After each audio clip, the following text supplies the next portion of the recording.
चलो चलो जल्दी चलो, सत्संग का समय हो गया। सब लोग सामने आके बैठो। एक एक वचन वाणी को बड़ी सावधानी के साथ सुनो। जब सत्संग वचनों को सुनोगे तब तुम्हें सच्ची जानकारी हो जाएगी। इस काल माया के देश में सच्चा क्या है और झूठा क्या है, असली क्या है, नकली क्या है। जब ये जानकारी हो जाएगी तब आप सत्य को पकड़ लोगे। जब सत्य को पकड़ोगे तो सही सच्चे रास्ते पर चल पड़ोगे और अपनी सच्ची मंजिल सतलोक सचखंड आप पहुंच जाएंगे। जब तक सच्चाई की जानकारी नहीं होगी तो आप क्या समझोगे सच्चा क्या है, झूठा क्या है, असली क्या, नकली क्या। ये तो संत महापुरुषों के वचन ये अच्छे बुरे की जानकारी कराते हैं, क्योंकि वो वचन उधर से उधर ले जाने वाले हैं और यहाँ का जितना खेल सब इधर रहने का।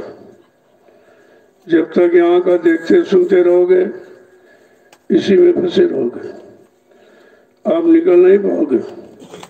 और जब संत वचनों को सुनोगे तब जानकारी हो जाएगी कि हमारा देश ये है कि हमारा देश और कहीं है, हम यहाँ के रहने वाले कि ऊपर के रहने वाले। ये जानकारी तो जब ही होगी जब आप सत्संग को सुनोगे, वचनों को सुनकर अपने अंदर रखोगे, जगह बनाओगे और एक एक वचन अपने जीवन का आधार बना लोगे तो सच्चाई सब आपको मालूम हो जाएगी। लेकिन बिना सत्संग के तो कुछ नहीं हो सकता, ना इधर कुछ प्राप्त कर सकोगे ना उधर कुछ मिलेगा। ये भौतिक और आध्यात्मिक, नूरानी और जिस्मानी, लौकिक पारलौकिक, अंतर्मुखी बहिर्मुखी, ये दोनों की जानकारी सत्संग ही कराएगा। क्योंकि संत महापुरुष जिस लोक से आते हैं वही असली लोक है और वो सब लोगों से होकर इस मृत लोक में आते हैं तो उनको तो सारी जानकारी कि किस लोक में क्या हो रहा, किस लोक में क्या हो रहा, उस लोक का कौन मालिक है, कौन मुखिया है, उनको तो सब जानकारी होती है। और हम आप किसी लोक में फंस सकते हैं। यहाँ जिन लोगों ने साधना की तो ज्यादा ज्यादा दूसरे स्थान तक पहुंच पाए, इसके आगे कुछ नहीं जाना, क्योंकि यहाँ तक दूसरे स्थान की जानकारी देते। कहा ब्रह्म ही सब कुछ है, लेकिन ये नहीं पता कि आगे पार ब्रह्म है, फिर आगे महाकाल है, फिर उसके ऊपर सतलोक, सतपुरुष सुधार है, इधर नहीं है। और हमारी सब जीवात्मा सतपुरुष की है, तो जिनकी है जब वो आएंगे तभी तो जगा के ले जाएंगे। और तो किसी को जगाना मालूम नहीं है कि कैसे जीवात्मा जगेगी, कैसे यहाँ से निकलेगी। जब ये नहीं मालूम कैसे फंसी, किसने फंसा लिया और किसमें फंसा लिया, अब हम इस सांस से निकलेंगे कैसे, तो ये तो जानकारी सत्संग से आपको मिलेगी। इसलिए मानव जीवन में सत्संग की महती आवश्यकता है। हर क्षण पल घड़ी हमें सत्संग मिलना चाहिए, सत्संग की याद रखनी चाहिए। तब तुम जहाँ कहीं भी रहो, कुछ भी करो, लेकिन आप फंसोगे नहीं, क्योंकि आपको जानकारी हो गई कि भाई यहाँ हम तो मुसाफिर के रूप में आए हैं, ये जो सामान मिला इसका धीरज से प्रयोग करें और अपने घर की तैयारी करें आप, तो आप इसमें फंसोगे नहीं फिर। और जानकारी न होने के कारण देखो सब फंस गए। ऋषि मुनि वो भी बेचारे वो शारीरिक इंद्रियों की साधना करते रहे तो राजपाट मिल जाता उससे। भाई किस साधना से क्या मिलेगा ये भी जानकारी तो होनी चाहिए। तो तब से राज तपस्या करोगे तो राजा बन जाओगे, धनी मानी बन जाओगे, लेकिन रहोगे यहीं, आप अपने घर नहीं जा सकते। तो जब संत महापुरुष आया उन्होंने पूरा राज, पूरा रहस्य, पूरा भेद यहाँ खोल दिया, तब कहीं जानकारी होती है।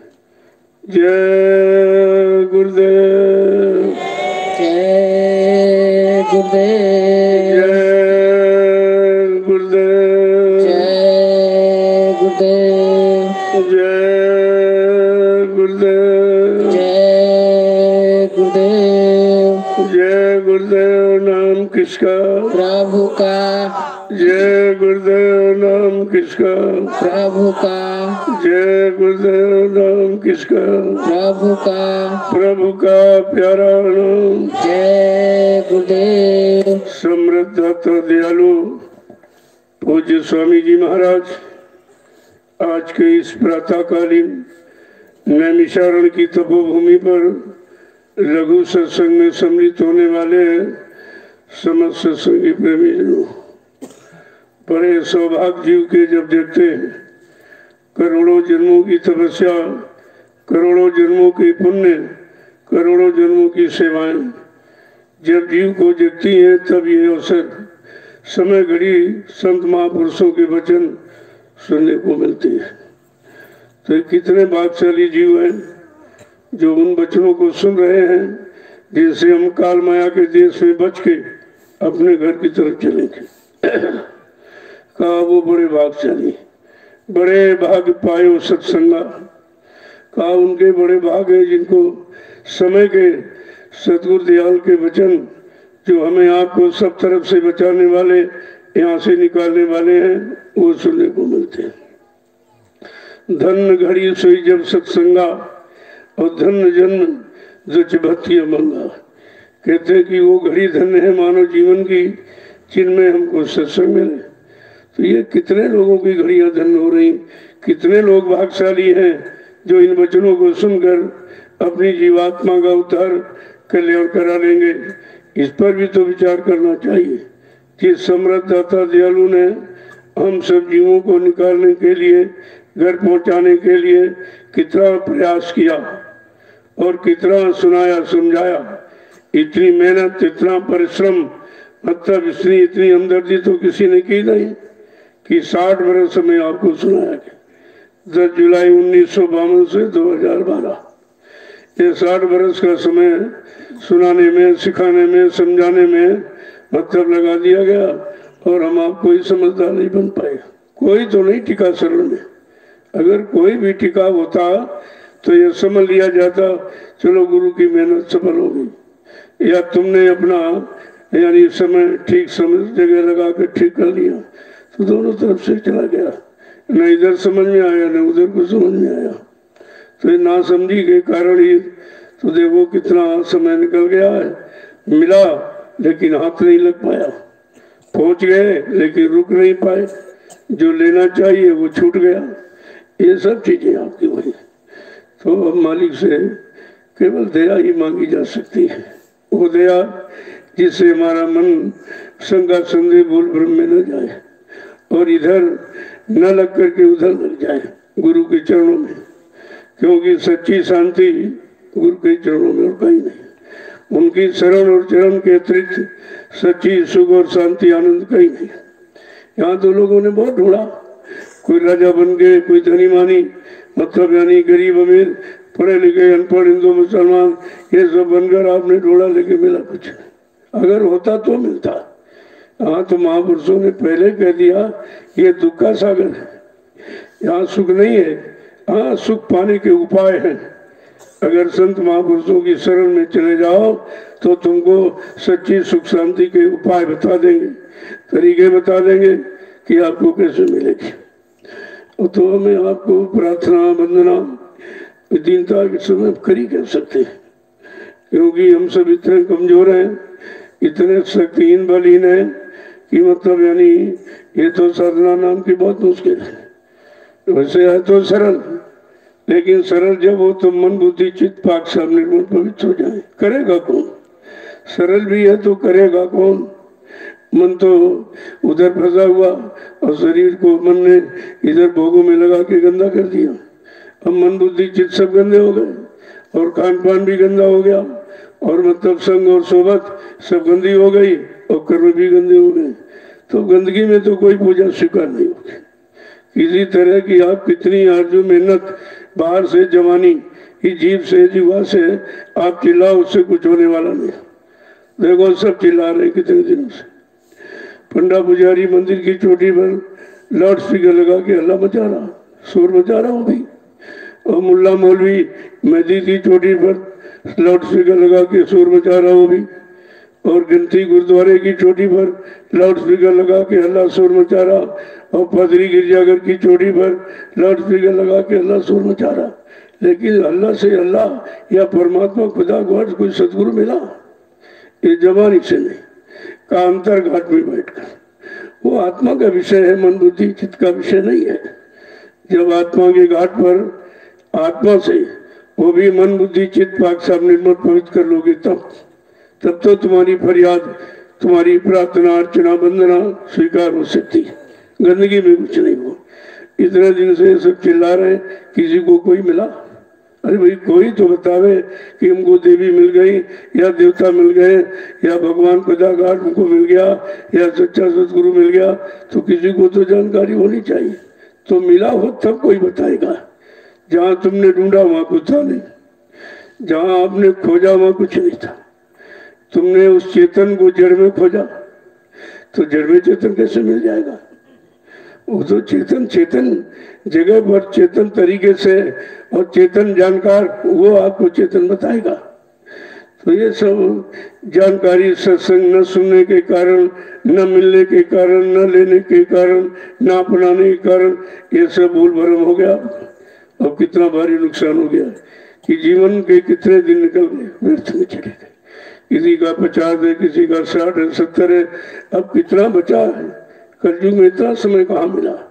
केवल 100 वर्ष का समय आपको मिला, वो भी जब से अच्छे खान पान, अच्छी संग सोबत, अच्छे कर्म करोगे तब। अगर गंदे खान पान, गंदी संग सोबत, गंदे कर्मों में चले गए तो 50 में खेल खत्म हो जाएगा।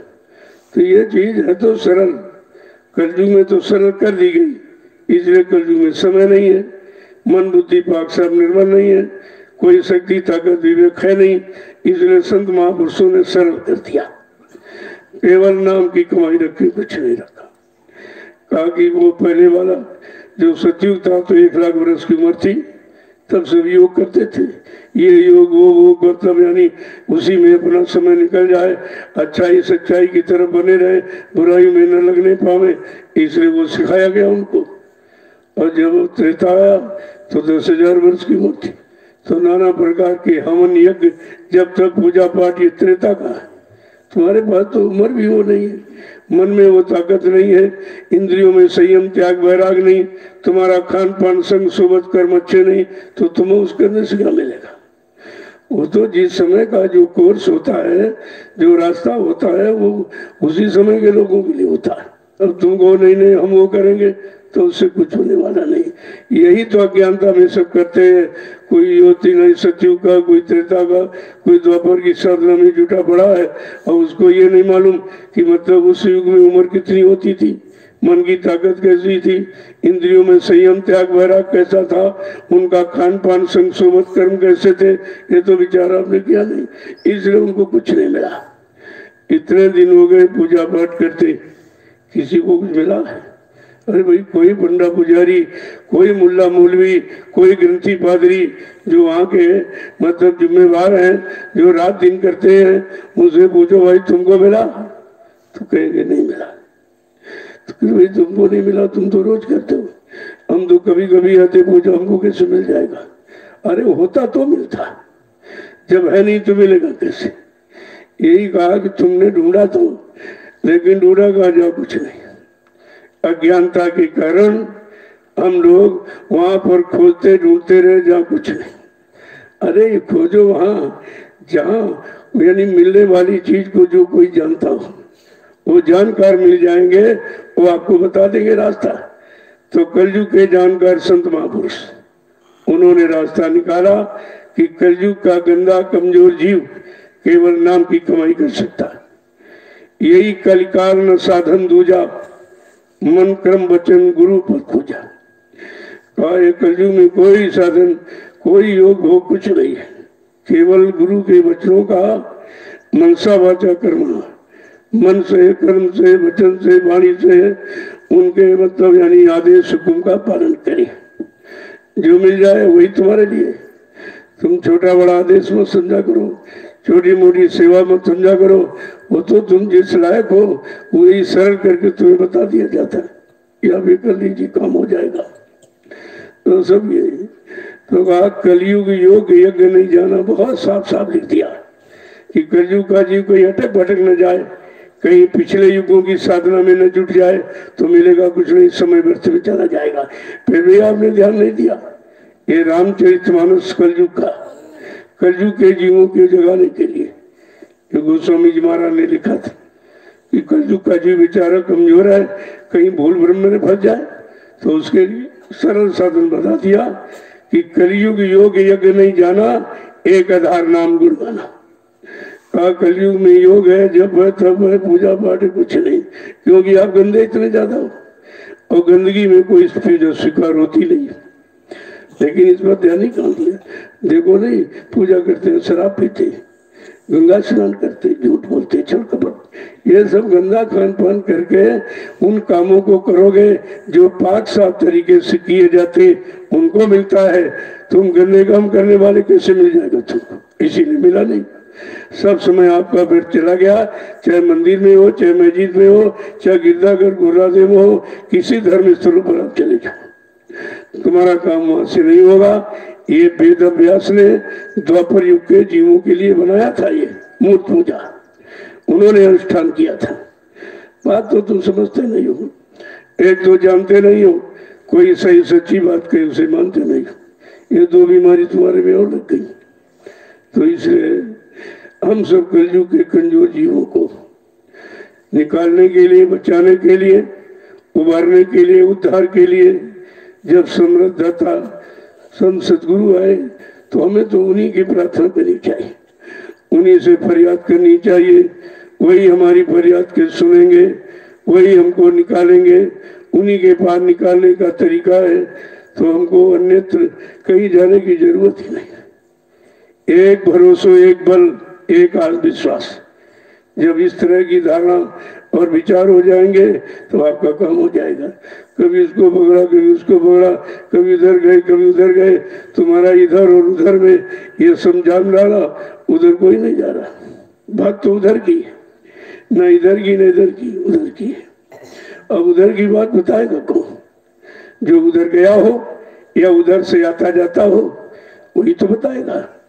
बाकी ये जानकारी किसी के पास नहीं है। तो इसीलिए तो लिख दिया गया कि ध्यान मूलम गुरु मूर्तिम, पूजा मूलम गुरु पदम, मंत्र मूलम गुरु वाक्यम, मोक्ष मूलम गुरु कृपा। गुरु की कृपा पर मोक्ष निर्भर, तुम्हारी क्रिया करने पर मोक्ष निर्भर नहीं है। कलयुग में क्रिया साधनी, कृपा साध्य। दया हो जाए, कृपा हो जाए, मेहरबानी हो जाए, खुश हो जाए और मतलब यानी तुम्हारे पर दया कर दे तो बहुत जल्दी हो सकता है। और दया हटी तो दुर्घटना घटी, वहां कुछ नहीं हो सकता। इसलिए हमें आपको सच्चे मन बुद्धि चित्त से अंतःकरण को पाक साफ निर्मल पवित्र बनाओ। मन बुद्धि चित्त जब पवित्र हो जाएंगे तब आपकी सच्ची फरियाद शुरू हो जाएगी। तो कहते हैं कि हमको आपको कुछ नहीं चाहिए, केवल सदगुरु की शरण मिल जाए, उनके वो शांति और मतलब सुख दुख आनंद जा रखा वो चरण मिल जाए।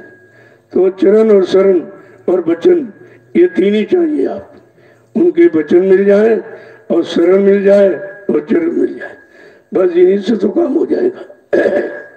इसलिए जिन्होंने जैसे पाया हमको भी वैसे ही मिलेगा, दूसरा तरीका तो कलयुग में और है नहीं।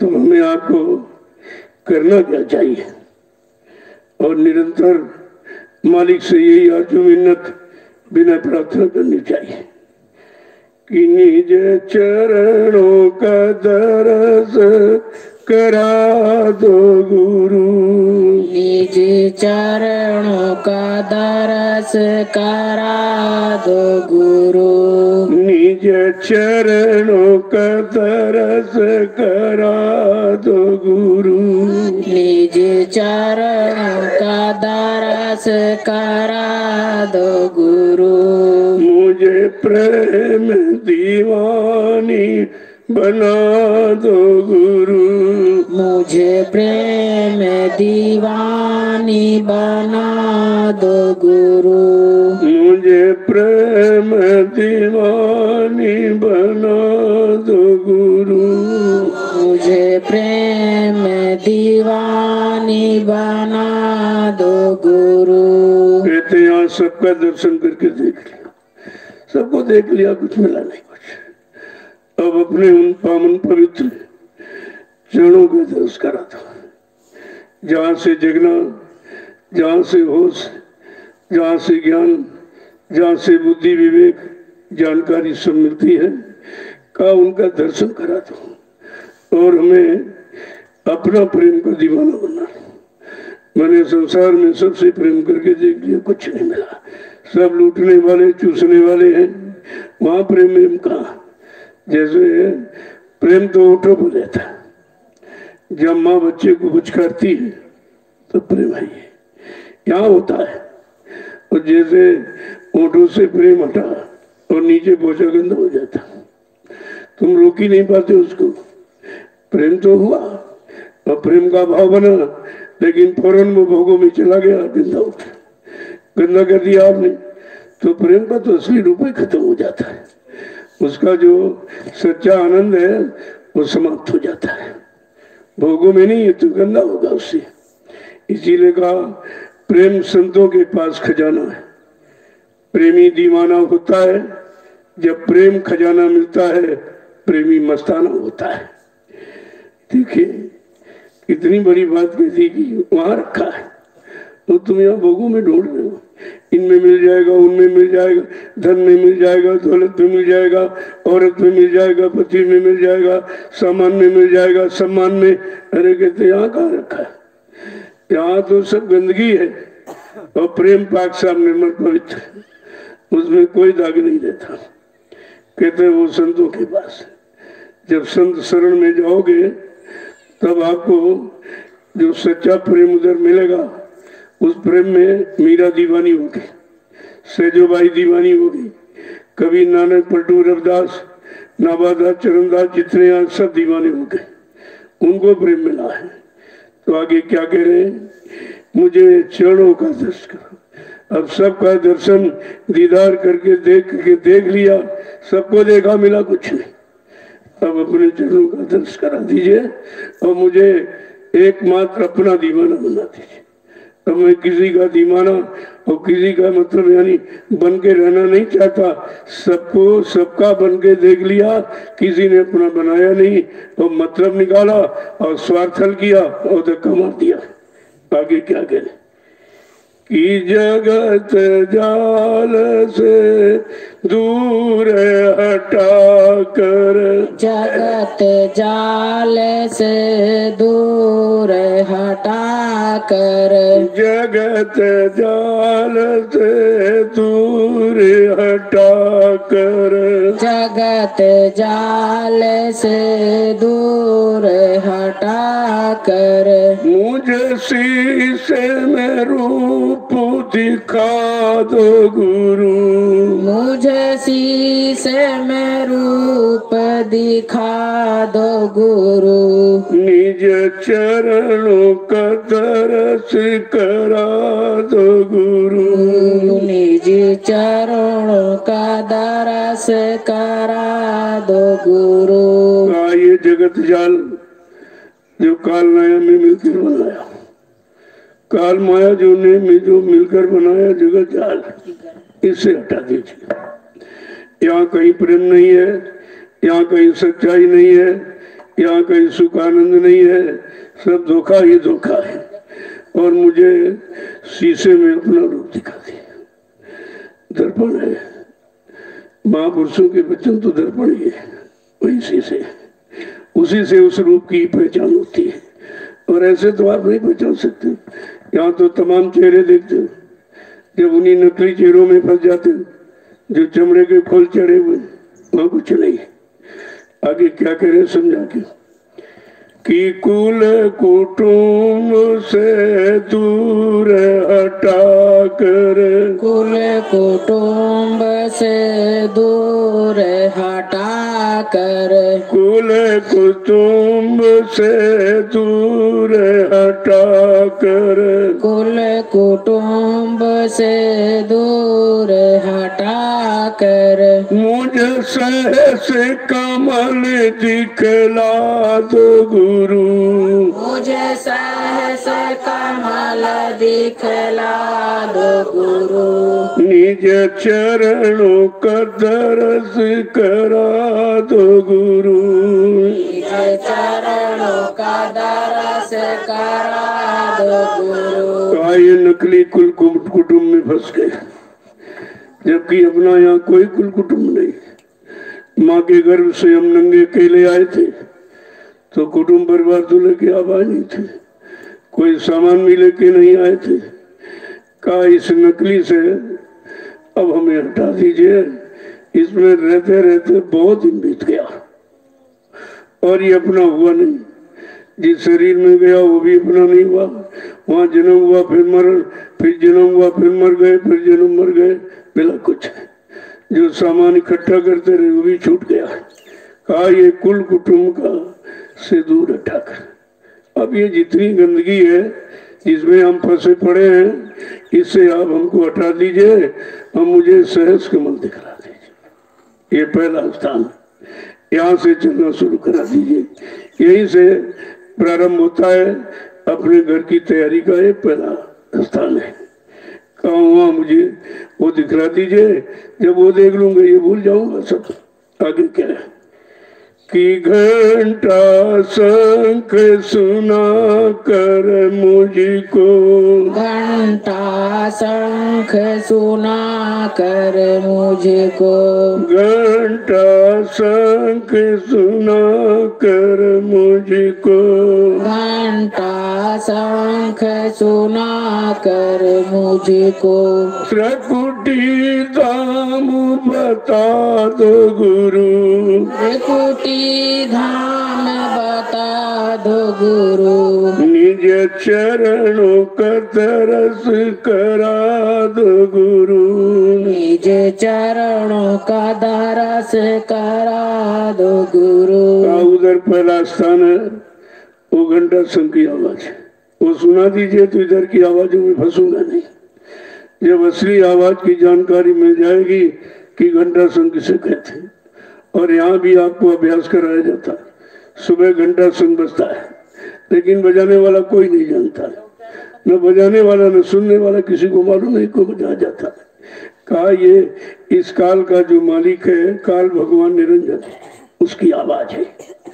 कहा ये आवाज लगाकर कि इस घर से हमको अपने घर की तरफ तैयारी करा दीजिए। इसीलिए आपको घंटा शंख बजा के जगाया जाता है कि जागो काल माया के देश से और अपने घर की तरफ चलो, तैयारी करो, अपने घर पहुंचो। तो ये सब तैयारी आपकी है, लेकिन वही बात है कि मतलब समझ में कुछ नहीं आया और किसी ने बताया नहीं अभी तक। एक तो आया नहीं और किसी ने बताया नहीं। अगर कोई जानकार होता तो बताता। सब इधर के जानकार आए, यही राजपाट, धन दौलत, मान सम्मान, अधिकार, जात और पाति, इनमें सब बने रहे, लेकिन उधर का ज्ञान किसी ने नहीं कराया कि हम सब उधर के रहने वाले इधर आए थे, लेकिन किसी ने फंसा लिया अपने देश में। अब हम निकल नहीं पा रहे। निकलने की युक्ति तो बताई गई थी, लेकिन उससे भूल भरम पैदा करके वो भी हमारा छीन दिया। जो नाम आधार, नाम डोर, शब्द डोर थी, अब सब सुनते हुए जीवात में बेचारी फंस गई। तो क्या कह रहे हैं कि वो आवाज सुना दो और मैं त्रिकुटी धाम पहुंचा था। ये मन का स्थान है, काम को हमारे घर पहुंचा दीजिए। आगे क्या है कि गगन शिखर का दरस करा कर, गगन शिखर का दरस करा कर, गगन शिखर का दरस करा कर, गगन शिखर का दरस करा कर, मुझे 10वां द्वार लखा दो गुरु, मुझे 10वां द्वार लखा दो गुरु। निज चरणों का दरस करा दो गुरु। निज चरणों का दरस करा दो गुरु।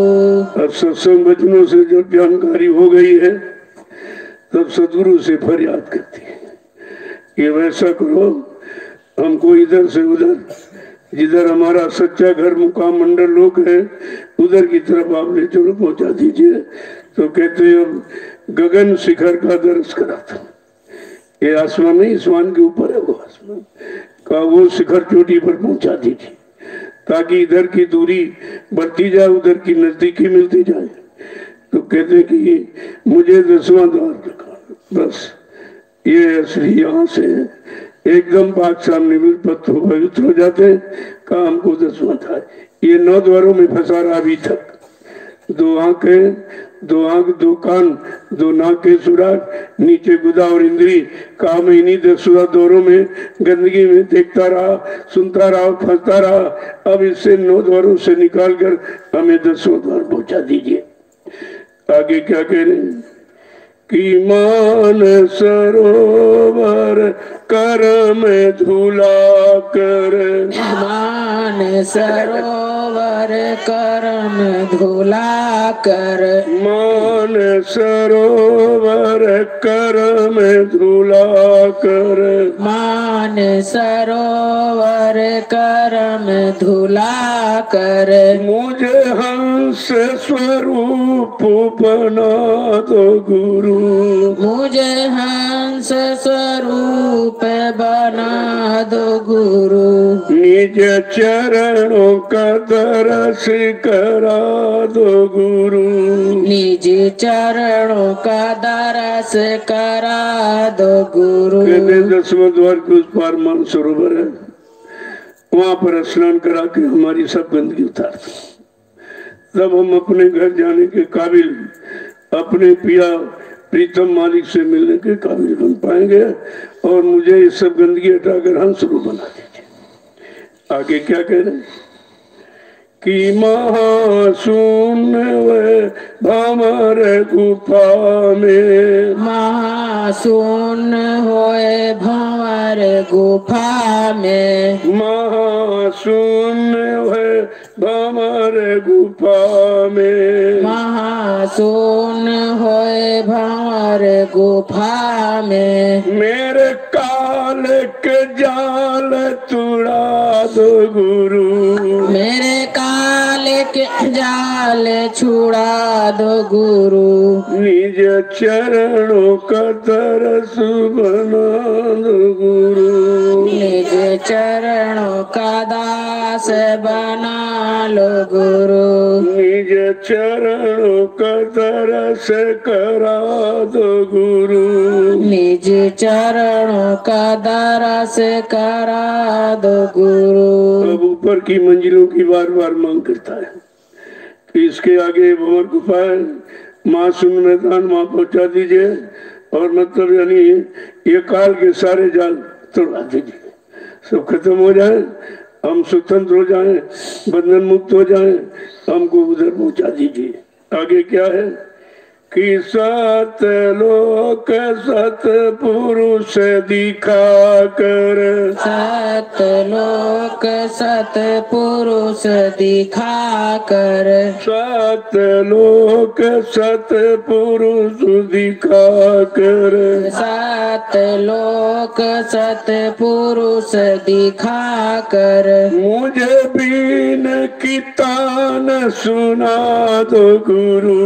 मुझे बीन की तान सुना दो गुरु। निज चरणों का दरस करा दो गुरु। निज चरणों का दरस करा दो गुरु। जब काल के जाल टूट जाएंगे, काल के बंधनों से मुक्त करा दो तो हम सतलोक अपने सच्चे घर पहुंचेंगे और वहां सच्चे मालिक सतपुरुष का दर्शन मिल जाएगा। ये सब करा दीजिए, उसको वहां सतलोक पहुंचा दीजिए और सच्चे मालिक का दर्शन करा दीजिए और मुझे वहां की जो सच्ची आवाज है बीन बांसुरी उसे सुना दीजिए, तो पक्का विश्वास हो जाएगा।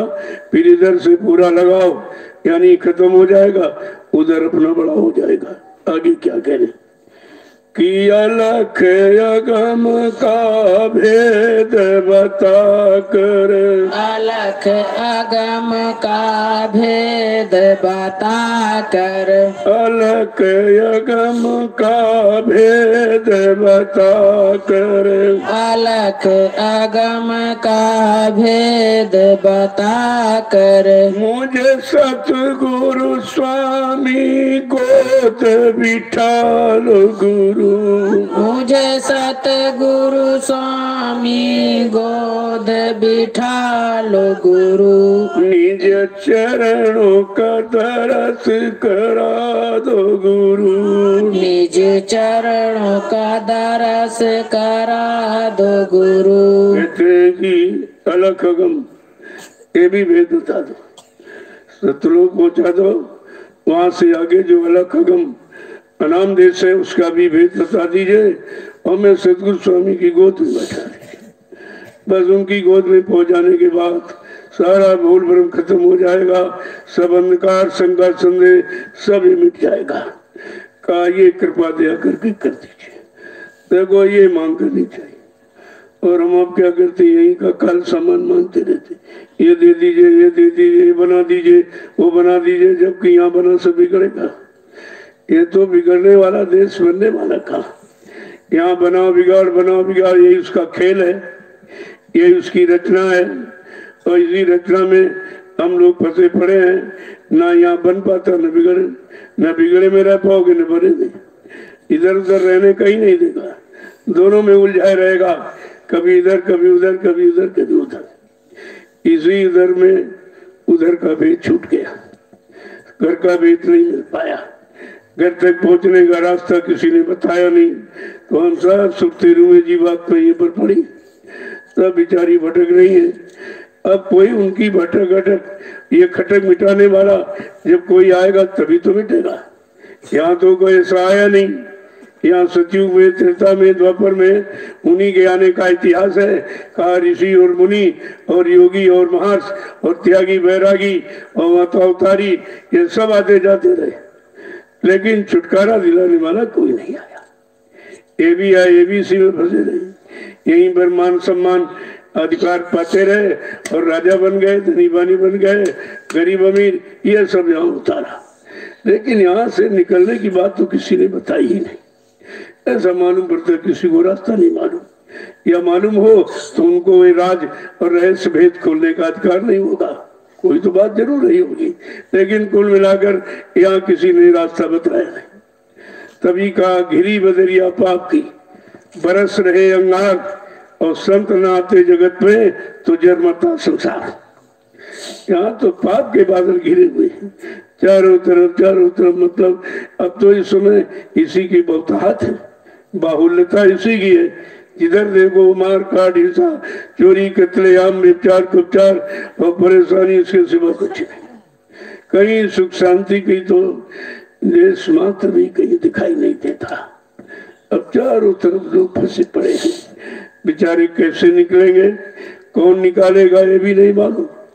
और जिनसे फरियाद करते हैं वहां कुछ होना नहीं। क्यों? जहां बेदर्द हाकिम वहां फरियाद क्या करना, वहां तो तुम्हारी कोई सुनने वाला है नहीं, क्योंकि उनको खुद ही नहीं मालूम है कि शांति का रास्ता, सुकून का रास्ता, सच्चे आनंद का और सच्चे सुख का रास्ता कहाँ है। और जिसको ढूंढते रहे वहां किसी को मिला नहीं, किसी को रास्ता नहीं मिला।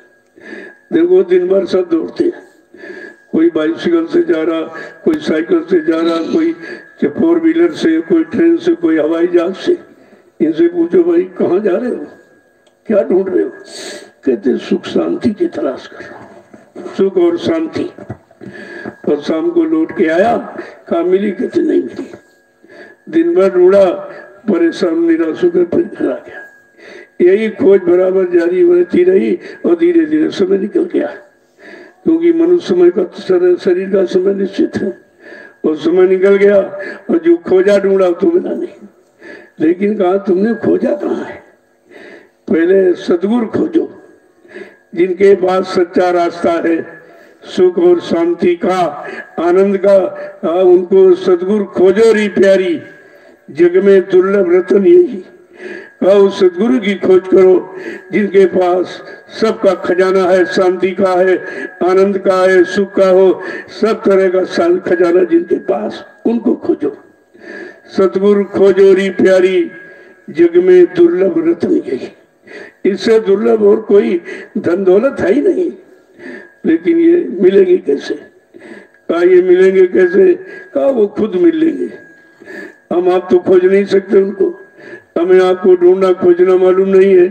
कभी खोजा ढूंढा हो तो, या उनका कभी इतिहास यहाँ रहा हो तो समझ में आ जाए। वो तो अभी कलयुग में आए और इतिहास सतयुग द्वापर का सुनाया जा रहा, वही पढ़ाया जा रहा, वही सिखाया जा रहा। अरे हर युग में जब युग का यानी सामान चाहिए और युग का उपाय चाहिए, तब तो उस युग का हमको लाभ मिलेगा। तो जो उन युगों की हम साधना, उन युगों का इतिहास पढ़ते हैं, जो समय निकल गया, निकला हुआ गुजरा हुआ जमाना आता नहीं दोबारा। जो समय वक्त घड़ी निकल जाती है वो दोबारा नहीं आती, तो चला गया। अब तुम्हारा ये समय कैसे निकलेगा? नहीं, ये भी चला जाएगा। तो वो जो पिछले इतिहास है वो वर्तमान की मजबूती के लिए हमें आपको उन इतिहासों को पढ़कर सतयुग त्रेता द्वापर का अपना काम बना लेना चाहिए। अपने युग को, हमें आपको जिस युग में बैठे हैं उस युग में हमें काम कर लेना चाहिए, तब तो बुद्धिमानी मानी जाएगी। तो तुमने उन इतिहासों का उपहास किया, निरादर किया, आपने माना नहीं उनको, तो परेशानी आ गई, सामने खड़ी हो गई। अब सब परेशान है, उस परेशानी का निदान समाधान कहीं नहीं दिखाई दे रहा। चारों तरफ लोग मनोबुद्धि सब बेकार हो गई, न कुछ सोच पा रहे हैं, न समझ पा रहे हैं, न कुछ कर पा रहे हैं, न विश्वास ही कर पा रहे हैं। क्योंकि जहां से होना है वहां तुम जाओगे नहीं। अरे भाई, पिछले युग का इतिहास पढ़िए आप, जिनको राम कहते हो, कृष्ण भगवान कहते हो, उन भगवान को किसकी जरूरत पड़ी? गुरु की जरूरत पड़ी। जब कोई राजनीति व्यवस्था बिगड़ी तो उन्होंने वशिष्ठ जी को, वो ने उनसे पूछा, सलाह मशवरा लिया और आपको मुक्ति मिल गई। जब धर्म व्यवस्था कोई बिगड़ी तो विश्वामित्र से सलाह लिया। भगवान को तो दो गुरु की जरूरत, और इंसान कहता गुरु कुछ नहीं। तो देख लीजिए राजनीति चल रही कि घसीटी जा रही, और घसीटे में तो चिथड़े उड़ जाएंगे जनता के। और वही हो रहा। अगर पिछला इतिहास भी तुम पढ़ लो कि भाई उस समय भगवान राम ने भी राजनीति की इसी भारत में, भगवान कृष्ण ने भी राजनीति की इसी भारत भूमि पर, उन्होंने कैसे चलाई, तो वो अगर सिद्धांत आप ले लो, सीख लो और मतलब जान लो तो तुम्हारा भी चल जाएगा। लेकिन वो तो ये सब करते नहीं कुछ, क्योंकि इनके बस का नहीं है। वो बहुत त्याग तपस्या, बहुत सच्चाई, ईमानदारी, बहुत चरित्र का विषय है राजनीति। ये इस तरह की नहीं जैसे सब कर रहे हैं, और इसीलिए मुसीबत आ गई है। परेशानियां भी क्या और बढ़ जाएगी। अगर उस पिछले इतिहास को नहीं पढ़ा और नहीं समझा और नहीं सीखा, उसके अनुसार अपना नहीं बनाया, तो परेशानी और बढ़ जाएगी। आप देखते रहिए आगे कितनी मुसीबत खड़ी है। वो तो संत महापुरुषों को दिखाई दे रही, क्यों? वो त्रिकालदर्शी हैं, भूत भविष्य वर्तमान को देखने वाले। उनकी आत्मा की दिव्य आंख, दिव्य कान खुल गया है, और इधर ये लोग दिव्य कान और आंख की बात जानते नहीं। इनको पता ही नहीं कि आत्मा में क्या है, और आत्मा में कौन आंख कान है, कुछ नहीं मालूम। एक तो मालूम नहीं है, और बताया जा रहा उसको सुनते नहीं और मानते नहीं है और करते नहीं, तो फिर कैसे होगा? ये तो या तो तुम स्वयं सक्षम कर लो, या करने वाले को सहयोग दे दो, मौका दे दो, तो तुम्हारा ये काम सब बन जाएगा। लेकिन ये अभी कुछ होना नहीं है। क्यों? विनाश काले विपरीत होती, फिर धर्मशास्त्रों में लिखा वो क्या झूठा हो जाएगा। उनकी वाणी भी सत्य होनी है। जब जैसी हो तबता, तब तैसी मति होए, और काल रेख की लेख को मेट सके नहीं कोई। जो कलयुग ने कलम चला दी, उसे कोई मेट नहीं सकता, कि उसने कलम आपके कर्मों के आधार चलाई। आपके कर्मों को देखकर लिखा, इससे नहीं लिख दिया, और जो लिख गया वो सत्य होगा, उसे आप काट नहीं सकते हो। हाँ, काटने वाला है, लेकिन उनको आप पहचानोगे नहीं। सूरदास जी ने तो इशारा यही किया था कि काल जाल से कोई बच नहीं सकता। बचेगा कौन? काल जाल से वही बचे जो सतगुर ध्यान धरे। रे मन धीरज क्यों न धरे। कहा इस काल की विषम परिस्थितियों से अपने आप को वही बचा पाएगा जो समय के सतगुरु का ध्यान करेगा। अब इनको क्या मालूम सतगुरु कौन है, सतगुरु कहाँ है, कौन है, उनका काम क्या है, इनको कुछ भी जानकारी नहीं। जबकि सच्चे सतगुरु ने अपना परिचय भी दिया और कितने काम करके दिखाए। राजनीति व्यवस्था को ठीक करने के लिए दूरदर्शी और 90% काश्तकार है, इन्हीं से देश चलता है। अगर ये भोजन अन्न न पैदा करे तो कोई जिंदा रहेगा? ये अन्नदाता है, हमारे सबके प्राण इनकी मुट्ठी में है, काश्तकारों की। आज इनकी समस्या देख लीजिए, है कोई सुनने वाला? तो इसके लिए बाबा जी ने संपूर्ण काश्तकारों की समस्या का समाधान भूमि ज्योतिर्क संगठन बनाया। 10, 11, 12 सितंबर 1987 को ग्राम देवलखा, तहसील केसरगंज, जिला बहराइच, उत्तर प्रदेश में संगठन की आधारशिला रखी और ऐलान किया कि अगर है भूमि ज्योत को, अगर तुमने विश्वास के साथ अपना ये झंडा पकड़ लिया तो हिंदुस्तान में जितने काले, नीले, पीले, हरे, लाल झंडे लिए घूम रहे, ये अपने अपने झंडों को फेंक कर अगर तुम्हारे भूमि ज्योत तक झंडे के नीचे एक दिन ना जाए तो इस बाबा को बाबा मत कहना। ये कितनी बड़ी बात थी, ये कितनी सबकी सुख शांति का सच्चा उपाय, लेकिन किसी ने स्वीकार नहीं किया। उसको भी लोगों ने ठुकरा दिया। आप तो एक तो जानते नहीं व्यवस्था बनाना, और संत महापुरुष दया करके व्यवस्था बना दे, भूमिका बना दे, तो आपको उस पर विश्वास नहीं होता। उसको आपने ठुकरा दिया तो परेशानी तो आना ही है। तो परेशानी आना है। गोस्वामी जी महाराज ने रामचरितमानस के उत्तरकांड में बिल्कुल साफ लिखा, साफ साफ उन्होंने लिख दिया है कि मतलब यानी साधु आज्ञा का फल ऐसा, जरे नगर अनाथ कर जैसा। साधु संत महात्माओं की आज्ञा का उल्लंघन जो परिवार, समाज, देश, राष्ट्र, मुल्क के जातियां करेंगी वो जल करके खाक हो जाएगी। तो क्यों नहीं पढ़ते उसको? तुम्हारे घर में लिखा पड़ी। मैं तो अपनी तरफ से कुछ कह नहीं रहा हूं, मैं तो उसकी याद करा रहा हूं आपको कि जो रामचरितमानस 550 वर्ष पहले से हमारे सबके घर परिवार में लिखा के रखवाई गई, और कहा इसका अखंड पाठ भी आप करते हो लेकिन केवल बांटते हो, मनोरंजन करते हो। जो लिखा है उस पर आप ध्यान नहीं देते। वो है शब्द ज्ञान संतों का, जो अक्षर में लिखा हुआ, जो काले अक्षरों में वर्णन है वो संतों का शब्द ज्ञान है। और जब कोई नाम भेदी, शब्द भेदी संत सदगुरु मिलेगा तब उस शब्द ज्ञान का सच्चा ज्ञान आपको होगा। तुम्हारे पढ़ने बांचने से थोड़ी हो जाएगा। कितने लोगों ने सुख शांति प्राप्त कर ली। वो तो पारिवारिक ग्रंथ, सामाजिक ग्रंथ, राजनीति, धार्मिक नीति और सबका पूरा ग्रंथ, उसमें सब सारी नीतियों का भंडार है यानी रामचरितमानस में। लेकिन पढ़ो तब तो, जीवन में उतारो तब तो लाभ मिलेगा। केवल बात के सुनाना, लाउड स्पीकर लगा लिया, 24 घंटे में कहते खत्म कर दिया, समझ में कुछ नहीं आया। वो संपुट भी समझ में नहीं आया कि संपुट का मतलब क्या है। तो केवल कहने और बांटने से अगर काम हो जाए तो फिर करने की क्या जरूरत है? काम करने से होगा। सुनाया जाता है करने के लिए, सुना जाता है करने के लिए। जब सब लोग करनी में उतर आओगे तो कौन सा ऐसा काम है जो आपका नहीं होगा? लेकिन कोई करनी नहीं करना चाहता। सब सुन्नी बकनी, इधर उधर मतलब भाषण, इतफीर और प्रवचन, जितना यानी नेता सब भाषणों में चला गया, जितने महात्मा सब प्रवचन में चले गए, किया कराया किसी ने नहीं। तो ये सुनाने से अगर काम हो जाए तो फिर करने की क्या जरूरत? ये सब विचार आपको यानी रखने पड़ेंगे, तो इसमें विचार करना पड़ेगा, क्योंकि आगे समस्या और कठिन होगी, और कठिन होगी। उसका निदान आपके पास बिल्कुल नहीं। जब एक छोटी सी समस्या का निदान नहीं, एक छोटी सी बीमारी का निदान समाधान तुम्हारे पास नहीं अभी तक है, तो आगे जो मुसीबत का पहाड़ टूटने वाला उसका समाधान तुम्हारे पास कैसे होगा? ऐसा विचारणीय विषय है। मैं कोई भाषण, कोई प्रवचन नहीं कर रहा हूँ, मैं तो आगे आने वाले समय की जानकारी दे रहा हूँ। कि ऐसा समय आएगा ऐसा, और जो आया इसके लिए भी आपको जानकारी दी।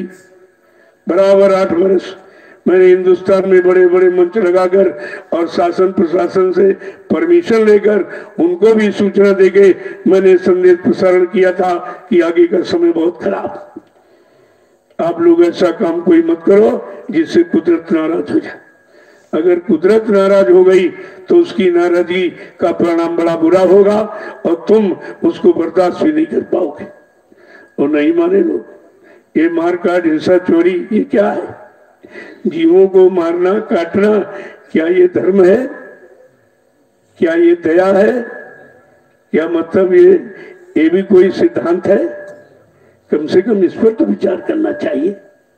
जैसे तुम्हारा परिवार हो, तुम्हारे बाल बच्चे हैं, अगर इनको मारे काटे सताए अपमानित करे आपको कैसा लगेगा? ये सब परमात्मा की बनाई व्यवस्था। तुम परमात्मा की व्यवस्था को भी नष्ट करने के लिए तैयार हो गए तो तुम्हारा क्या होगा? तुम्हारा क्या होगा? इसलिए कहा गया था भाई ये भारत धार्मिक देश है, यहाँ हिंसा और अत्याचार अनाचार पापाचार भ्रष्टाचार इसको रोकने के लिए ही परमात्मा की तरफ से शक्ति आई और उसने आपको सिखाया पढ़ाया सुनाया समझाया। जिनको राम कहते हो उन्होंने क्या कहा?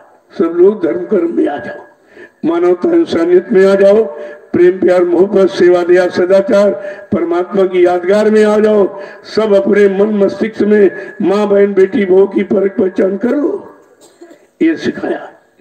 नहीं माने तो मार काट के खलियान कर दिया। इतिहास उठाइए आप तो समझ में आ जाएगा तुम किस सजा पाने के अधिकारी बन रहे हो, तुम्हारा काम किस सजा पाने का हो रहा है, तो इतिहास से बता देगा।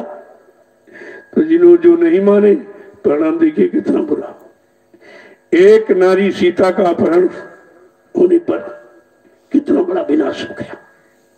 इतिहास उठा के देखिए आप कितना विनाश हो गया। और जो अपने को धनवान बलवान बुद्धिमान कहता था कि भूते न भविष्यते, न कोई ऐसा है न होगा, उसका भी विनाश हो गया। तुम तो उतने धनवान बलवान बुद्धिमान भी नहीं हो, उतने शक्तिमान भी नहीं हो। कम से कम इतिहास पर तो कलंकित मत करो, उसी को पढ़ो, उसी के अनुसार अपने आप का सुधार कर लीजिए, तुम्हारा बचाव हो जाएगा। तो उसको भी आपने देखी एक नारी द्रौपदी को नंगा किया जाने का प्रयास किया गया, कितना भारी महाभारत हुआ। भूल गया इतिहास? करोड़ों चली गई, करोड़ों की जानें चली गई एक नारी को नंगा करने का प्रयास। आज कितनी वो बेटियों को सरेआम नंगा किया जा रहा, इस पर आपने कभी विचार नहीं किया कि परिणाम कितना खतरनाक होगा? कुछ नहीं, सब चुपचाप बैठे हुए, किसी को होश नहीं है, किसी को जानकारी नहीं है, किसी को सच्चा ज्ञान नहीं कि आखिरकार ये सब हो रहा, इसका परिणाम कितना खराब होगा, इसमें होगा क्या का विनाश होगा। वो विनाश की स्थिति तैयार कर रहे हो। नहीं मानो तुम जानो तुम्हारे काम क्या है। मेरा काम तो इशारा करने का है, वो भी अपनी तरफ से नहीं, जो पिछला इतिहास आपका पढ़ा उसको देख लीजिए, आप समझ में सबकी आ जाएगा। जय गुरुदेव, जय गुरुदेव, जय गुरुदेव, जय गुरुदेव, जय गुरुदेव। नाम किसका? प्रभु का। जय गुरुदेव। नाम किसका? प्रभु का। जय गुरुदेव। नाम किसका? प्रभु का। प्रभु का प्यारा नाम। जय गुरुदेव। जरा खड़े हो जाइए आप लोग। देखो हमारी सबसे प्रार्थना है, सबसे प्रजातंत्र में राजा प्रजा सब आ जाते हैं। सबसे प्रार्थना है कि पिछले इतिहासों को देख लीजिए, पढ़ लीजिए, समझ लीजिए, उसके अनुसार अपना राज, अपने परिवार, समाज, देश को बना दीजिए, ज्यादा अच्छा रहेगा। नहीं प्रगत तो मानेगी नहीं। उसको अधिकार है कि जब जब इस भारतीय वसुंधरा पर कोई ऐसा गंदा संदा माहौल बना तो फट से उधर से कोई शक्ति आई और उसके द्वारा काम करा दिया गया। तो आप इस पर तो इतिहास को तो मानो, मैं तो अपनी तरफ से कुछ नहीं कहता हूँ। मैं तो प्रार्थना करता हूँ और प्रार्थना करता रहूंगा, मानो न मानो खुशी आपकी है, लेकिन मैं तो जानकारी आपको देता रहूं ताकि आगे भविष्य में कोई ये न कह सके कि हमको किसी ने बताया नहीं था, हमको किसी ने जगाया नहीं था, किसी ने सुनाया समझाया नहीं, और करने की बात किसी ने कही नहीं थी। हमें आपको कहने नहीं देंगे। मैंने 8 बरस पूरे हिंदुस्तान में बड़े बड़े मंच लगाकर वो सारी जानकारी आपको दी थी, वो भी शासन प्रशासन से परमिशन लेकर। परमिशन का मतलब उनको भी जानकारी दे रहा हूँ कि आप भी आकर के सुन लीजिए ये क्या है। अगर मैं कोई अपने स्वार्थ लोभ लालच मान सम्मान अधिकार धन दौलत की बात करे तो कभी मत मानना, लेकिन जिसमें समाज और देश का हित है और लाभ है उसको तो आपको मानना चाहिए। इधर से कोई ऐसा संदेश कभी नहीं होता जिसमें मैंने कोई अपना मान सम्मान जोड़ा हो, अपना कोई अधिकार कोई पद जोड़ा हो। हमको तो कुछ नहीं चाहिए। अब नागरिक की हैसियत हमारा भी फर्ज है कि देश समाज पर कोई आपत्ति मुसीबत अगर आ रही तो उसको बताना, देशवासियों के कान तक उसकी आवाज पहुंचाना, ये मेरा धर्म है। मैं अपने मानव धर्म को बराबर यानी पालन कर रहा हूं और आप सबके कान तक समय की आवाज पहुंचा रहा हूं। तो ये तो आपको सोचना चाहिए। जय गुरुदेव, जय गुरुदेव, जय गुरुदेव, जय गुरुदेव, जय गुरुदेव, जय गुरुदेव। नाम किसका? जय गुरुदेव। नाम किसका? जय गुरुदेव। नाम किसका? प्रभु का, प्रभु का प्यारा नाम। देखो ये भी जानकारी आपको रखनी चाहिए कि हर युग के इतिहास को उठाकर देखो, कोई न कोई नाम जगा के रखा गया। उसी जगाए नाम से काम हुआ। उस समय के शासक कोई राजा सम्राट, उनसे नाम से काम नहीं हुआ। इतिहास बता रहा आपका। तो कलयुग में आके और कोई नया काम होगा। कलयुग में भी ये नाम जगाया गया, सिद्ध किया गया। ये काम किसी ने नहीं किया। करोड़ों महात्मा दाढ़ी बाल लाल पीला कपड़ा यानी पहरे और ये अपना अपना धर्मशाला मठ मंदिर संभाले रखे हुए, लेकिन समाज की संभाल और देश की संभाल, देश की जनता की संभाल, इसकी चिंता किसी को नहीं, किसी को चिंता नहीं। सब चुपचाप एकदम मौन बैठे हुए। क्या तुम्हारा फर्ज नहीं है? इतनी बड़ी संख्या हिंदुस्तान में है इनकी, अगर इन लोगों ने काम न किया तो फिर अब अपराध किसको लगेगा? सजा किसको मिलेगी? जानकार को, जानकार। और इसी जानकारी का पैसा लेते हो, इसी का धन दक्षिणा लेते हो, ले रहे जो। अगर ये काम न हुआ इस भारत की जनता का तो ये तो कर्जा बन जाएगा सब तुम्हारे। इस कर्जे के देने के लिए हजारों जन्म लेने पड़ेंगे। ऐसे अदा नहीं होता। काया से जो कारज हुई बिन भोगे बचे नहीं कोई, ये सिद्धांत है। तो कम से कम याद तो कुछ रखना चाहिए। इतने रखवाले देश के और कुछ नहीं, धर्म के रखवाले ये महात्मा तो धर्म भी चला गया, और कर्म के रखवाले ये नेता और ये भी कर्म भी चला गया। तो बताइए तुम रखवाली करते क्या हो? कौन सी रखवाली करते हो? तो ये अपराध किसके सर माना जाएगा? इस पर भी विचार लोगों को करना चाहिए। जय गुरुदेव। राजनीति के बारे में स्पष्ट गोस्वामी महाराज ने लिखा है रामचरितमानस के उत्तरकांड में, राजनीति बिन धन धर्मा प्रभु समर्पे बिन सत्कर्मा। राजनीति बिना धार्मिक यानी चरित्रवान सच्चे ईमानदार त्यागी तपस्वी बगैर इनके और गाड़ी धार्मिक कमाई के बगैर नहीं चलाई जा सकती। ये टैक्सों की भरमार लगाकर राजनीति चलाओगे, जबरदस्ती जनता का खून यानी चूसोगे तो इससे होगा क्या? परिणाम क्या अच्छा होगा? अगर अच्छा होने को होता तो अच्छा हो गया होता। इस पर भी तो विचार एक करना चाहिए कि लिखा क्या है और हम कर क्या रहे हैं। क्या उसको रामचरितमानस को मान रहे हैं आप? क्या उसकी मान्यता उसकी मर्यादा का आपको ख्याल है कि क्यों लिखा गया? सब बड़े साफ साफ शब्दों में लिखा है, लेकिन जब नहीं समझोगे तो उन्होंने परिणाम भी तो लिखा कि बहुमत तीयमत बालमत बिन नरेश का राज सुख संपदा को कहे जान बचे बर्बाद। और सब हो चुका है, बहुमत भी हुआ, स्त्री का राज भी हुआ, बच्चे का राज हुआ।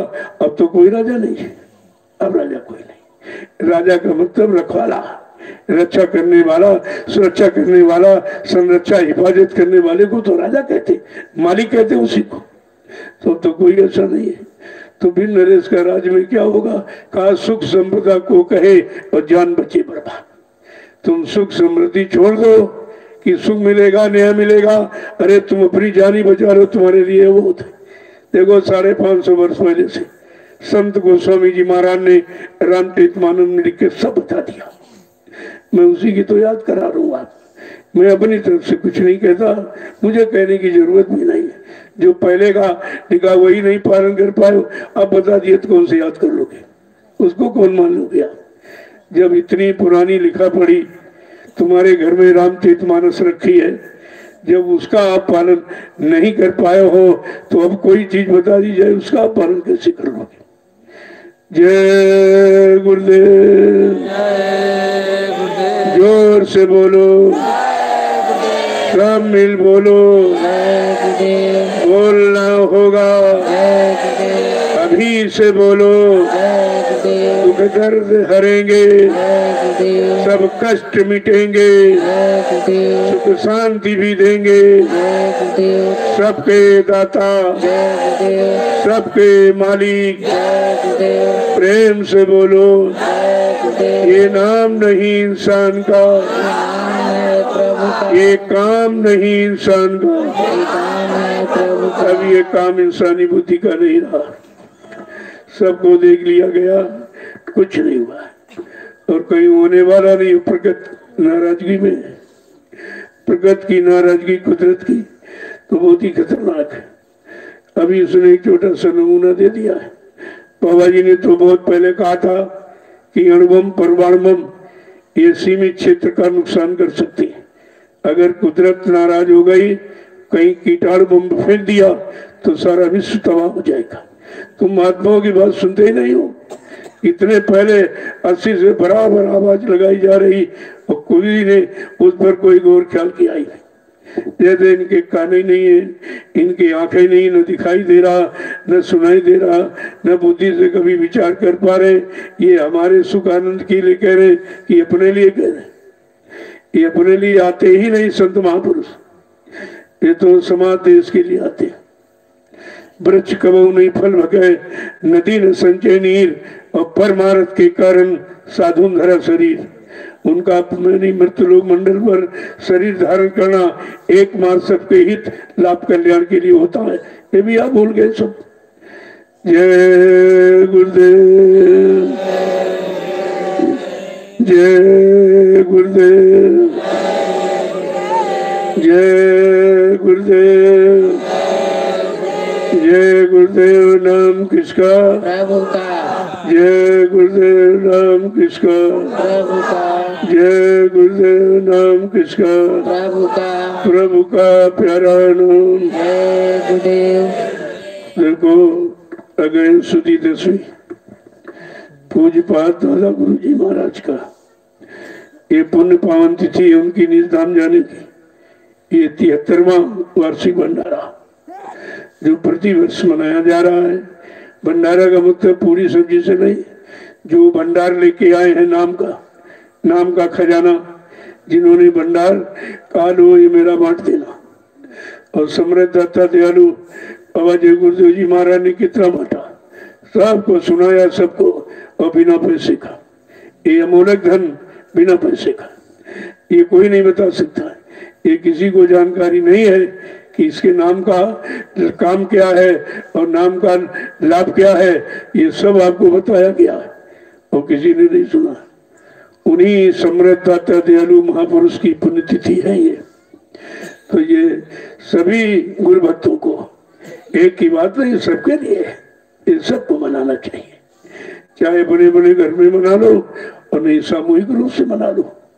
तो सामूहिक रूप से इस पर्व को मनाने के लिए बिहार प्रांत के बक्सर जिले में ये कार्यक्रम निश्चित हुआ है। तो सब प्रेमी चलकर वहां पूजा करेंगे। अरे भाई, जिसने ये भंडार खजाना दिया उसकी तो मान्यता है। अगर उन्होंने न दिया होता तो हमें आपको उस खजाने से ये कैसे मिलता, ये नामदान कैसे मिलता? तो उनकी पुण्यतिथि है, इसलिए इसको मनाने के लिए जितने भी जिन्होंने नामदान लिया है वो कहीं चले गए हो, हमारी सबसे प्रार्थना है ये पर्व सबका है और सबको मनाना चाहिए। तो सामूहिक रूप से सबको एक मौका दिया जा रहा। चलो बिहार बक्सर जिले में ये पुण्य पावन भंडारा मनाया जाएगा 21 तारीख को, 21 दिसंबर को, यानी उत्सव आया था शाकाहारी सद्भावना मिलन शांति यात्रा, कलश यात्रा को निकलेगी और 22 तारीख से 26 तारीख तक नूरानी सत्संग होगा। बाबा जय गुरुदेव जी महाराज का ये नूरानी सत्संग हम सब लोगों को कैसे मिले, कैसे जानकारी हो सच्चाई की, इसलिए ये सत्संग वहां पर होगा। आप सबको आमंत्रित निमंत्रित किया जाता। हम तो पूरे देशवासियों को और सबको निमंत्रण दे रहे। आप सब लोग चलिए उस समृद्धता महापुरुष जिसका एक खजाना है और जो लुटाया गया, हमें आप चल करके उनकी पुण्यतिथि में शामिल होना चाहिए। ये सबका अधिकार है। तो सब लोग चलिए, मैं तो सबको बुला रहा हूँ, सब लोग चलिए आप और उसको सुनिए। आप जो होने जा रहा है, देखो पूरे देश में एक लहर फैल जाएगी। ऐसा नहीं है, इसकी जरूरत है, बगैर इसके तो काम होगा नहीं। आप उनकी दया का भंडार जो लिए बैठे हो नामदान, तो तुम्हारा भी तो कुछ फर्ज बनता है। आपको भी चल करके उस पुण्य तिथि में अपना सहयोग करना चाहिए और वहां का जो महाप्रसाद उसको भी ले लेना चाहिए, क्योंकि वो महाप्रसाद पूरे साल आप पर दया करेगा। और जो यहाँ रहेंगे उनके लिए प्रसाद वहां से आ जाएगा, यहाँ आपको मिल जाएगा। आश्रम वासी कहीं नहीं जाएंगे, चुपचाप भजन करिए आप यहाँ। तुमको तो सत्संग मिल ही रहा है और दर्शन भी हो रहा। मैं आपका दर्शन भी कर रहा हूँ, आपको प्रणाम भी कर रहा हूँ और सत्संग भी आपको मिल रहा और प्रसाद भी मिल रहा और सेवा भी कर रहे हो। तुमको तो सब कुछ यहाँ मिल रहा है। ये वहां नहीं होगा ना, वहां कोई सेवा दूसरे के स्थान में सेवा क्या करेंगे, न सेवा वहां हो सकती, सत्संग भी नहीं सुन पाते, इतनी भीड़ भाड़ होती है और भजन भी नहीं कर पाते। तो वहां तो एक आम आवाज को संदेश देने का वो है। और आपका ये खास सत्संग है, ये खास प्रेमियों के लिए जिनको भजन करना है, अपनी जीवात्मा का कल्याण कराना है, उनके लिए तो ये हो ही रहा है यहाँ पर रोज। तो इसलिए आश्रमवासी कोई नहीं जाएंगे, आप यहाँ रहिए, वहाँ का प्रसाद आ जाएगा, आपको मिल जाएगा। और मतलब यानी यहाँ आप सेवा करिए और सुरक्षा की पूरी व्यवस्था देख रेख करिए। जय गुरुदेव, जय गुरुदेव, जय गुरुदेव। देखो, राष्ट्रीय भंडारों के लिए जो एक सेवा निश्चित की गई थी कि 2 किलो गेहूं और 5 किलो धान या 2 किलो चावल, तो ये इससे क्या होगा, जो भंडारे चले उन प्रेमियों को हो जाएगा।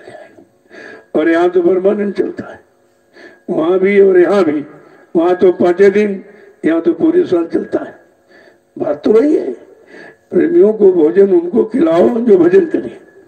जब जो भोजन से भजन करेगा तो आपको भोजन का लाभ, आपको अन्न का लाभ मिलेगा। ऐसे थोड़ी कहीं फेंक दो, जला दो, कोई लाभ मिलेगा आपको। ये तो यहाँ तो आपको परमानेंट बन जाना चल ही रहा है, चल ही रहा है। ये भी तो बहुत बड़ी सेवा। सब लोग तो वहाँ नहीं जा पाएंगे और यहाँ लगभग सभी लोग आते रहते, साल में सभी आते जाते रहते और सबको ये भोजन यहाँ मिलता है। तो ये तो भंडारा सबसे बड़ा है, ये तो राष्ट्रीय भंडारा है आपका। पूरे साल भोजन, कोई भी आ जाए, भूखा है, नंगा है, लूला है, कोई मतलब आ जाए, भोजन सबको मिलता है और उसका कोई पैसा नहीं लिया जाता। बिल्कुल निःशुल्क सेवा है ये। भोजन की, रहने की, बिजली पानी की कोई पैसा नहीं। ये काम कहीं नहीं हो रहा। कहीं आप यहीं बगल में चले जाओ ना मिस, अगर रुकना चाहो तो किराया फौरन ले लेंगे रात भर का, और खाना खाओ तो उसके भी पैसे पड़ जाएंगे, और दिशा मैदान जाओ उसके भी पैसे। और आप यहाँ देख लीजिए ये क्या हो रहा, ये तो परिचय आपको दिया जा रहा कि सत्य किसे कहते हैं, धर्म किसे कहते हैं, धर्म और सत्य कहाँ रहता है, ये कहाँ निवास करता है, तो सब जानकारी आपको दी जा रही। इसलिए वो सेवा राशि कार्यक्रमों की बराबर रहती, उसको बार बार बताना नहीं ठीक है।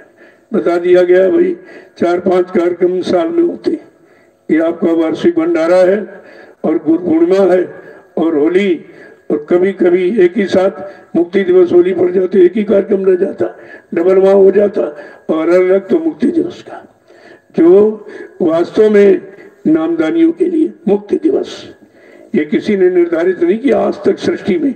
यही तो आपको समझना चाहिए कि यहाँ पर सारे दिवस मनाए गए, जन्म दिवस, मृत्यु दिवस और स्वतंत्रता दिवस, गणतंत्र दिवस और शिक्षक दिवस, ये सब मनाए गए, लेकिन मुक्ति दिवस किसी ने नहीं मनाया है और न किसी ने बताया है। ये नामांकन करने वाला कितना महान है जो सबको मुक्ति प्रदान करने आया है, और आप ऐसे समृद्ध महापुरुष को न जान पाए हो, न मान पाए, न पहचान पाए, न अपना कोई काम आप बना पाए हो। ये मुक्ति दिवस ऐसे ही है, मुक्ति किसी को मिली नहीं, कहते मुक्ति देने वाला चला गया, पर और मुक्ति कौन देगा? ये मुक्ति देना किसी की बस की बात है? इतनी तो कह रहे, इसे आपको सोचना ही चाहिए था। जय गुरुदेव, जय गुरुदेव, जय गुरुदेव। नाम किसका? जय गुरुदेव। नाम किसका? प्रभु का प्यारा नाम। देखो ये परमार्थी निर्माण जो कार्य हो रहा है, अब आप लोग उसके लिए चलो जल्दी से हो जाए, ये भी मतलब पूरा, क्योंकि लोग आएंगे तो उनके बैठने की, रहने की कोई ना कोई जगह तो होनी चाहिए। इसीलिए सब प्रेमियों के लिए भूमि सेवा इसीलिए कह दी गई कि भाई अपने बैठने की, अपने रहने की, भंडारा भोजन करने की, साधना करने की जगह बना लो आप, तो आपके लिए अच्छा रहेगा। तो इसलिए सबको भूमि सेवा में मानिए सहयोग के लिए कह दिया गया है। सब लोग सहयोग करें तो जल्दी से ये काम हो जाए। आगे लोग आएंगे तो कहाँ बैठा लोगे? जमीन ही हमारा सबका आधार है, आधार नहीं होगा तो ये सब काम कैसे होगा? और आधार ये ऐसी भूमिका है जो कहीं नहीं है।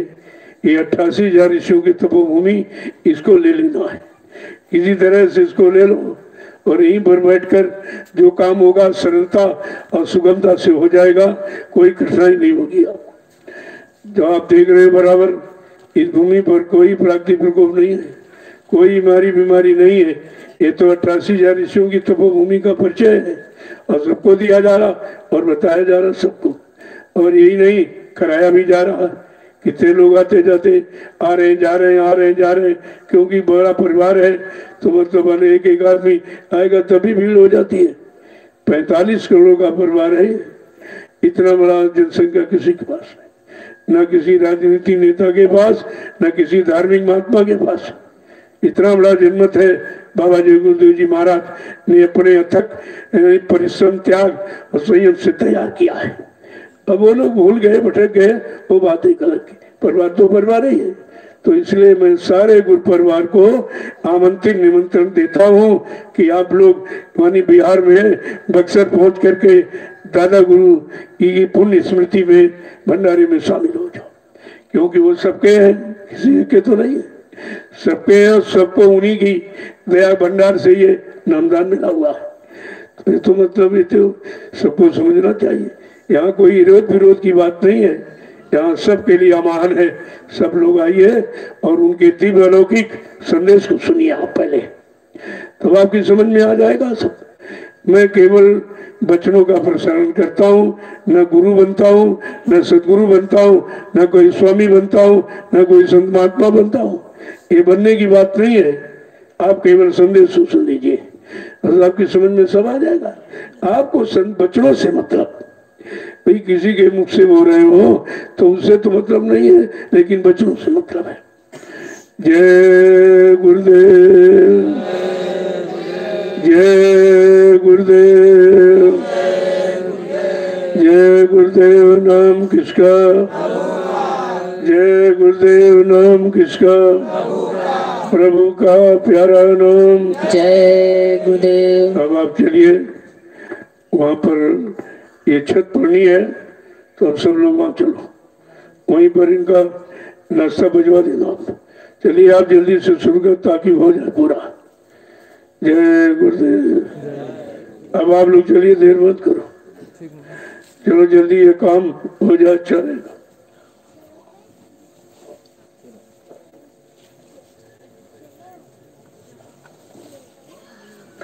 देखो सबको सेवा का मौका मिल गया, इसलिए कोई टेंट रॉकी में नहीं रहेगा, मैं भी देखूंगा निकल कर। फौरन आप वहीं पहुंचे सीधे सब, वहीं पर नाश्ता, यहाँ किसी को नाश्ता मत देना, नाश्ता वहीं देना, जो सेवा करें उनको नाश्ता। और सेवा के लिए आपको यहाँ आना चाहिए, बाकी यहाँ भीड़ लगाने की जरूरत नहीं है। यहाँ ऐसे ऐसे जितने जिनको कोई घर में रोटी नहीं वो भी आ गए यहाँ, तो तुम्हारे क्यों बोझा ला दे।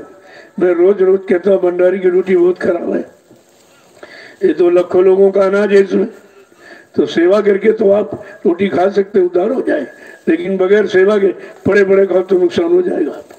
इसलिए यहाँ वृद्धों की जरूरत नहीं, बूढ़े वृद्धे अपने घर जाए, ठंडी का मौसम है, यहाँ कोई मकान तो बना नहीं है, कोई बीमारी आ जाएगी बाद में आप दोष लगाओगे, मैं वहाँ गया बीमार हो गया। अरे भाई ऋतु है, सर्दी गर्मी उसका बचाव करना चाहिए, इन लोगों तो घर में रहना चाहिए। ये सब यहाँ मतलब पड़े हुए हैं, फालतू रोटी यहाँ खा रहे हो भंडारे की, तुम्हें मालूम तो है नहीं ये कैसा अन्न है, बार बार आपको ही बताया जा रहा। सब लोग चलिए वहाँ, चलो वहाँ जल्दी से वो मतलब काम पूरा हो जाए, छत लग जाए तो एक आपका आपके लिए स्थान बन जाएगा एक। जय गुरुदेव। चलो चलो जल्दी चलो, देर मत करो, आप पहुंचिए वहां सीधे। मैं भी बीच में आ सकता हूँ देखने के लिए, ऐसा कुछ नहीं, लेकिन आप वहीं चलिए। और भंडारे वाले ध्यान दें, सबको वहीं पर नाश्ता, यहाँ किसी को मत देना, यहाँ कोई लेने आवे नहीं कह दो, वो सेवा के बाद नाश्ता है, जो सेवा करेगा उसको नाश्ता मिलेगा, उसी के लिए है ही। ऐसे अगर सारे लोग यहाँ आके पड़ जाएं तो यहाँ तो पूरे नहीं पड़ेगा कुछ। ये तो आश्रम है, अपना परिश्रम करके ही कुछ खाना पीना चाहिए। आश्रम की मतलब ही नहीं समझते हो, आश्रम की मर्यादा नहीं जानते हो, आश्रम का अर्थ नहीं जानते हो, तो वहां करके फालतू यहाँ पड़े हो, क्या मतलब निकलेगा, बोझा लाद रहे हो। जय गुरुदेव। चलो चलो जल्दी चलो, फौरन आप लोग पहुंचिए, मैं भी आऊंगा देखने भाई किस तरह से आप काम करते हो। वही चलिए आप, और ये भंडारे में जो भी आप बना रहे हो फौरन वही पहुंचाइए। देखो पहले तो हाँ ये लड्डू भिजवा दो, क्योंकि आज वो शुभारंभ हो रहा है, आज मुहूर्त है छत का, तो कुछ ना कुछ प्रसाद वितरण हो जाए, तो उसको वे ले जाओ, ये सब वही दे देना आपको। जय गुरुदेव। अब आप चलिए, देर मत करो, जल्दी से पहुंचो और सब काम हो जाए, जल्दी से तैयार हो जाए तो आपके लिए आधार बन जाएगा भाई रहने के लिए, जल्दी उसको बना दीजिए आप। चलो राजमिस्त्री पहले पहुंचो, तैयारी करो, ये मसाला वसाला फौरन बनाइए, उसको तैयार करो। ये सवार हैं डलिया फावड़ा लेकर, सब लोग वहीं पहुंचिए आप, यहाँ कोई नहीं दिखाई देगा भंडारे में जो है उनके सिवा, बाकी यहाँ कोई रहेगा नहीं। बाद में आप कहते हो ये बीमारी, ये परेशानी, ये दुख, यहाँ बखान करते हो, जब सेवा का अवसर मिला यही सबसे बड़ी दवा, सबसे बड़ी औषधि है सेवा। सेवा से सब कुछ हो जाता है, कौन सा ऐसा काम नहीं जो सेवा से न हो, लेकिन सेवा में श्रद्धा, सेवा भाव, आपको अंदर स्वार्थी नहीं होनी चाहिए, केवल श्रम का भाव होना चाहिए। ये परमार्थी श्रमदान सेवा है। चलिए सब लोग वहाँ इस परमार्थी श्रमदान सेवा का लाभ ले लीजिए आप। जय गुरुदेव। जय गुरुदेव।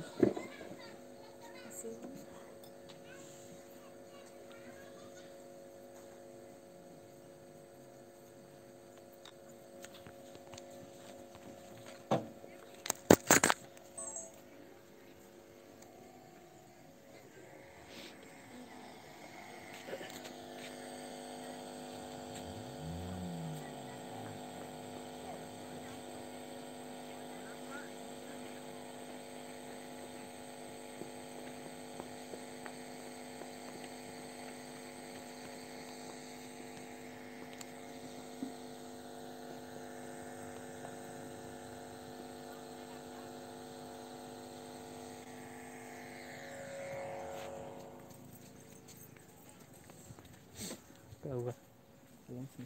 क्या सीमेंट की 10-15 से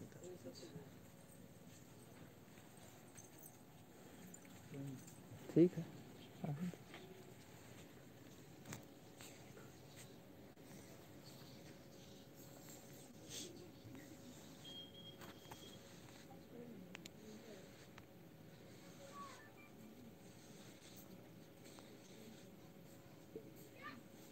ठीक है, छत की ढलाई का लाइव हो जाएगा।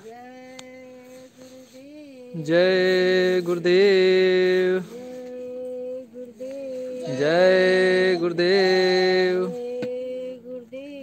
जय गुरुदेव। नाम किसका? प्रभु का।